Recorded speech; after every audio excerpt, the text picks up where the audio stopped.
For many years, Kofi's parents waited for a child. Every season passed with hope and disappointment, their hearts heavy with longing.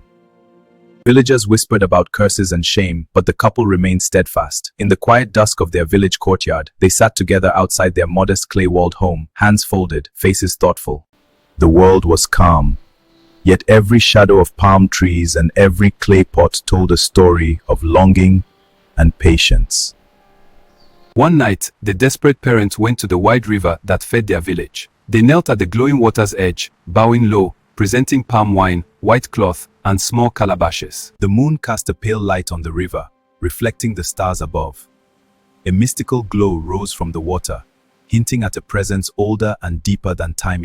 O mighty goddess of this river, keeper of life and water, we have waited long and suffered much. Hear our hearts. Grant us the joy of a child, that our home may be filled with laughter and hope. We offer what we have, our humble gifts, our love and our devotion, in exchange for this blessing.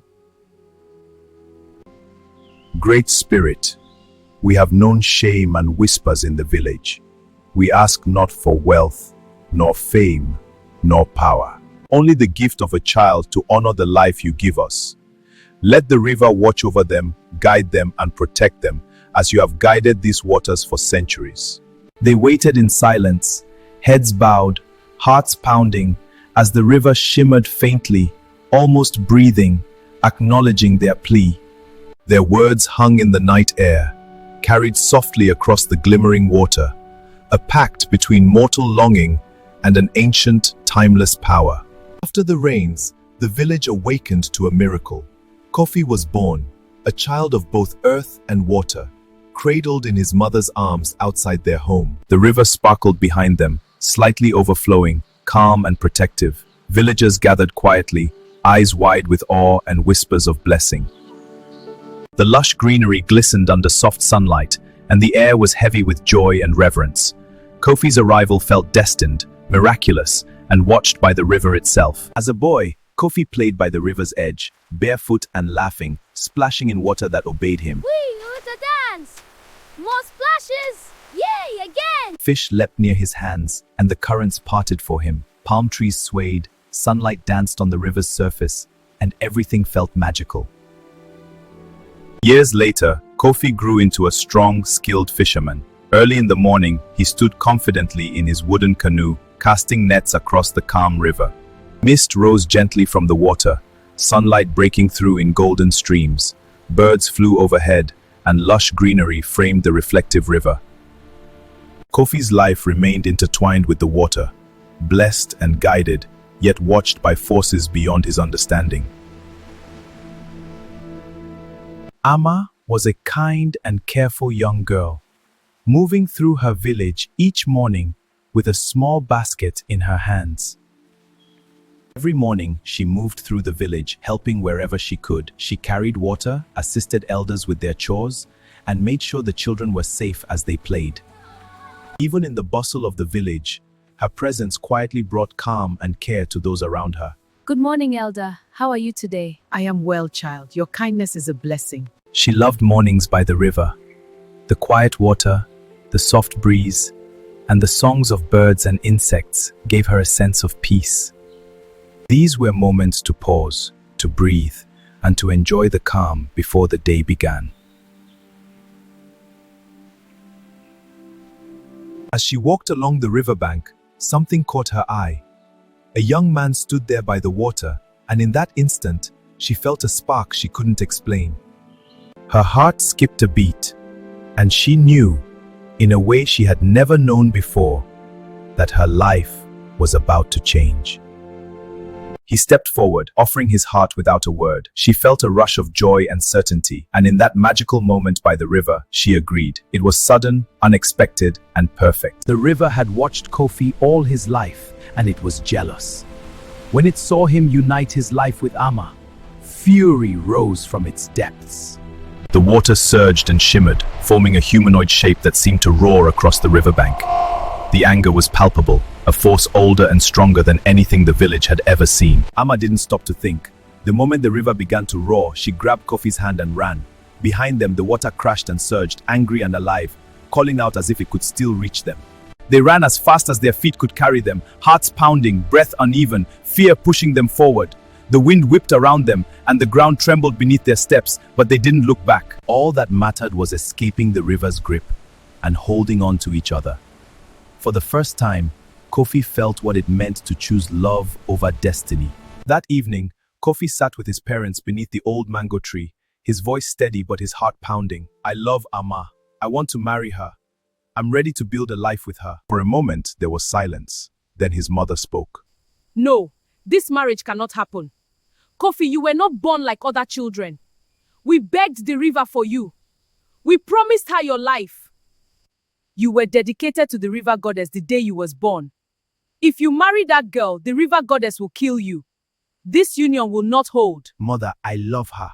Her words fell like stones. Kofi's father looked away, unable to meet his son's eyes. The truth they had hidden for years was finally spoken aloud. Kofi rose slowly to his feet. He had heard the fear in his mother's voice, but he had also made his choice. And for the first time, Kofi understood that loving Ama meant standing against the river itself. That night, Kofi found Ama by the river. His voice was low, his hands restless. He told her everything. He told her how his parents waited years for a child, how they begged the river for him. How, before he could even speak, his life was promised to the river goddess. Ama listened in silence. When he finished, she did not step back. She did not run. She reached for his hand. Kofi, listen to me. I'm scared, but I'm not walking away. You didn't ask to be promised to a river. If the river wants a fight, then it will have to face both of us. By morning, the news had already spread. As Ama walked through the village, conversations stopped. People whispered behind her back. That's her, the one who wants to marry the river's man. See? She thinks she can take what belongs to the river goddess. Mama, why is she walking like that? Ama felt their eyes on her, heavy and judging. But she did not slow her steps. She kept walking past the stairs, past the murmurs. She walked toward her family home. She knew what awaited her there, and she knew that turning back would change nothing. Ama told her parents everything. About Kofi, about the river, about the promise made before he was even born. The moment the words left her mouth, the room seemed to freeze. Her mother's hands shook as she rose to her feet, eyes wide with fear and anger. "Over our dead bodies, you will never marry him. Do you understand me?" Kofi is promised to the river goddess. Do you think you can defy what the gods have decided? You will bring a curse on this family. I hear you. But I will not live my life ruled by fear, by the river, or by anyone else. I love Kofi, and I choose him, even if it means leaving this home behind. Her words hung in the air. Her parents' faces were pale, their anger mixed with disbelief. They had warned her, they had threatened her, and yet she stood firm, unwavering. When Ama returned to Kofi, he knew the answer before she spoke. They had both lost something, but they had chosen each other. Despite the warnings, despite the fear, they went ahead with the engagement without their parents. The village celebrated, but the river did not. After the engagement, Kofi set out to fish, hoping to provide for Ama. He pulled and cast his nets all day, but no fish came. Every attempt ended in emptiness. The usually calm river pulled at Kofi's canoe, almost as if it was teasing him. Tired and confused, Kofi stopped and looked around. Suddenly, a shape appeared in the water, glowing, massive, and humanoid. The river goddess had come. Her eyes glimmered with anger. Kofi! You belong to me! How dare you choose a human over the river! You will suffer for this! The goddess raised her arms. The river roared to life. Fish scattered, and the currents tried to overturn his canoe. Kofi paddled with all his strength, but the river seemed stronger than anything he had ever faced. I gave you life, and this is your reward? You betray me with your love! "I owe you nothing. My heart is my own." Insolent mortal! You will regret this! "I regret nothing." Fear gripped him, But he also felt a spark of defiance. He loved Ama. He would not let her go. At dusk, Ama went to the river because Kofi had not returned home since the night before. Kofi! Kofi, where are you? Kofi! Please, answer me! As she stepped closer, the water began to move in an unusual way. The river that was usually calm felt tense and alive. Ama stopped. She could feel it. Something powerful was in the water. Something angry. Something that did not want Kofi to leave. Fear gripped her, and in that moment, she knew the river itself was involved.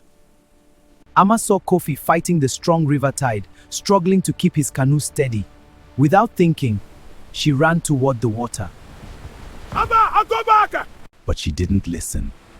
The waves are too strong! I won't leave you. She climbed and rocked them violently, but she held onto him, refusing to let go. They wrapped their arms around each other, holding tight as the water pulled and pushed.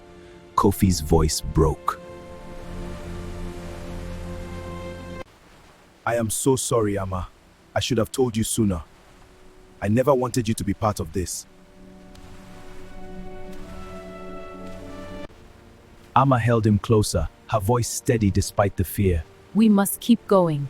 I have you. We face this together.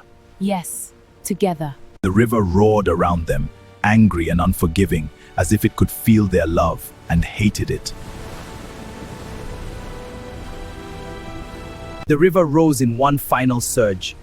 The waves closed around them, pulling them under in a single violent motion. The water swallowed them whole, and they were never seen again. To this day, the elders say the river still carries their love, deep beneath its calm surface.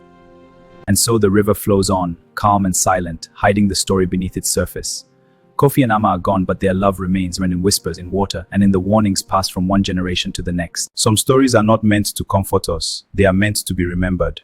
If you want to hear more powerful African stories like this, subscribe, follow, and share so these voices are never forgotten.